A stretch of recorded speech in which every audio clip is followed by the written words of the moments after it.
2019 has been a year of global street protests. People have marched this year more than any other year in history, and while they were thousands of miles apart, what these mass protests all had in common was a demand for change and reform from their political leaders. Calls that were often met with violence.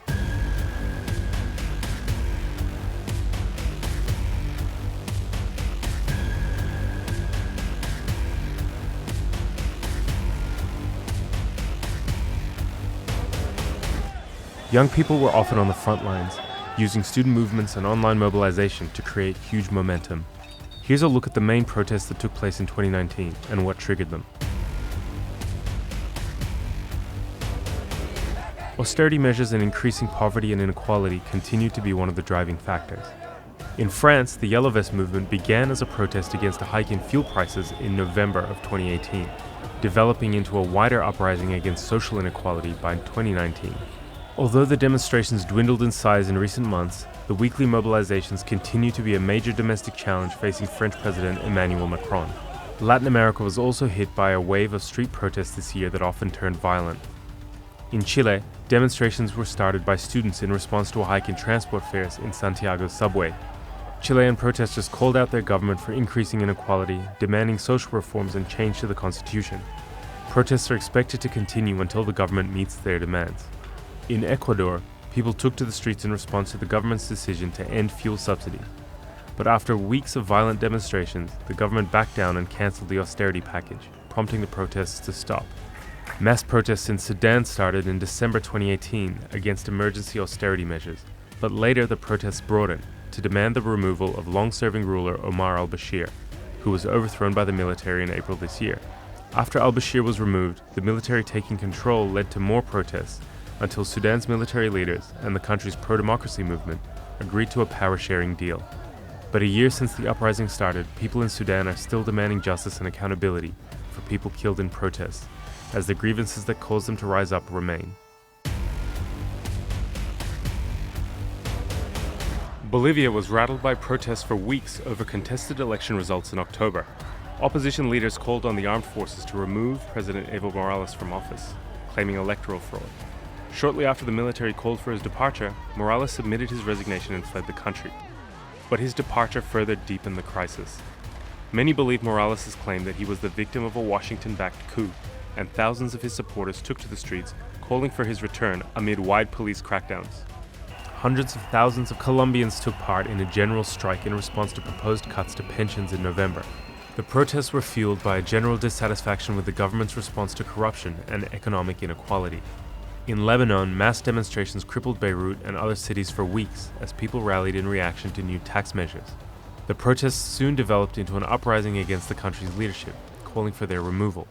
Even after Prime Minister Saad Hariri resigned, protests continued in Beirut streets as the main demands of the uprising had not been met. In September, sporadic anti-government protests broke out in different cities in Egypt for weeks.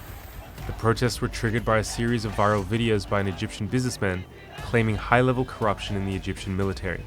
Angered by declining living conditions, protesters called for the removal of President Sisi. But after a crackdown that saw at least 3,000 people arrested, demonstrations faded out.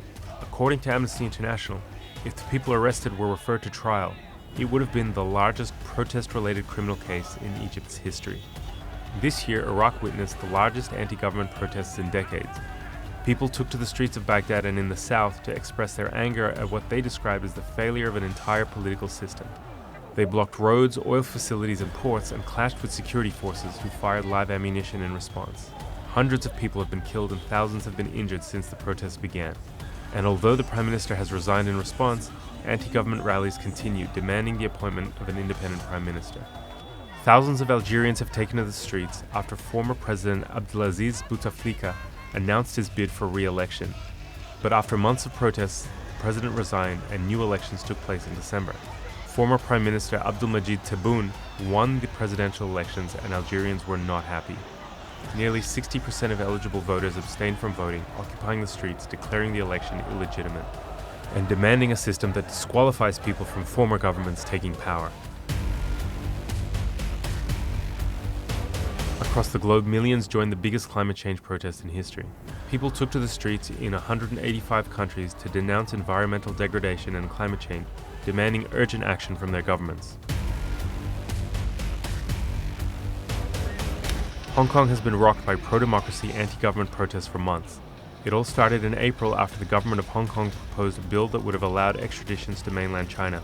People have taken to the streets in record-breaking numbers, and police have responded with tear gas, batons, and water cannons.